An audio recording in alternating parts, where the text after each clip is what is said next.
फैसल जज काजी शुरैह का बेटा मदरसे में पढ़ता था।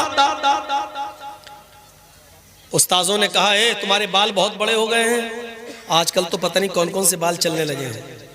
अब वो एक और बाल चलने लगे हैं, सुअर कट।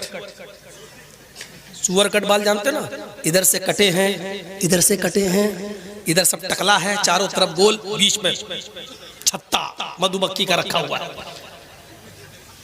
इसको हमारे यहाँ कहा जाता सुअर कट बाल। कौन कौन से बाल चलने लगे, अल्लाह रहम करे।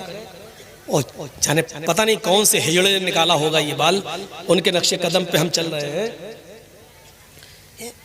कौन सी इधर बाल साफ, देख के कसम खुदा की घिन आती है, अल्लाह इसके पास हम बैठे कैसे हैं।